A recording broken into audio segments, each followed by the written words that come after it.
from Mitch. I love MMA, trained for years, but I'm terrified of brain damage. CTE. How do I consolidate these thoughts? Well, Mitch, I would tell you, I hope I don't sound like a guy with CTE. And I do MMA every day. Every single day. I do grappling, wrestling, or striking. Every single day of my life, except Sunday. And often Sundays I run a practice. I don't think I have CTE. I hope I don't sound like it. And here's why. Because when I train sensibly. I'm not training for a fight. Okay, so if I was fighting, I would have like 6 weeks of hard sparring. And that's enough. You save the brain cells for another day.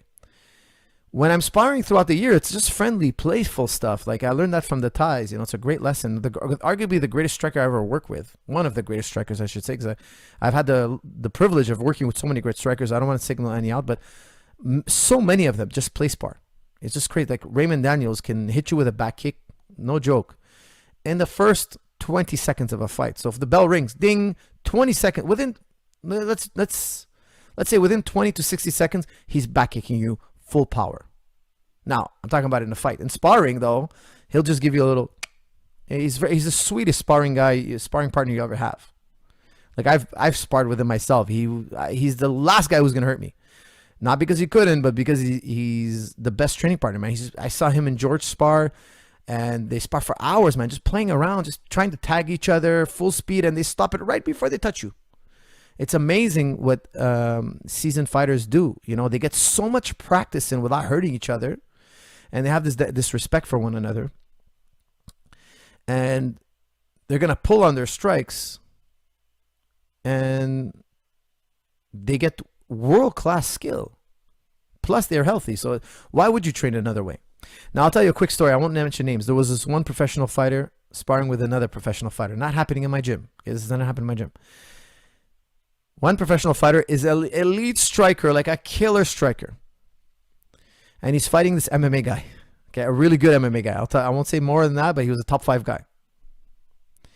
And they're sparring, and the striker was going light with him. He's just touching him and pop, pop, pop, pop, and touching him up. But he wasn't like cracking him. And the striker, the professional striker, the world-class striker was way ahead, way better. The MMA guy was getting furious, like, hey, man, I'm a pro, you're a pro. Let's go for real, man. Let's go for real. Let's do this. We're like, well, okay, but, you know, like, we're trying to be nice, and we just, you know, it was the first time we sparred together. Like, you know, the striker guy, the striker pro was like, I don't really want to hit you, you know, like, I don't think it's a smart strategy. Let's just spar, you know, friendly. No, let's do this, man. You're a pro, I'm a pro. Let's do this. Okay. So they went at it. The striker, and don't forget, they were doing MMA sparring. They're doing striking sparring. So the pro striker knocks out the pro MMA guy, knocks him out. And we're like, man, that guy was asking for it. He was begging for it. Well, he gave it to him. And it didn't make him any better. The MMA guy didn't get anything positive out of that. Now he's going towards the CTE world, and he's the one. He should have been wise. This older, wiser, more skilled striker is telling him, look, it's not the right way. Beating each other up, it doesn't make any sense. Anyways, long story short, I think he might have learned a lesson that day. Okay, I got a few super chats.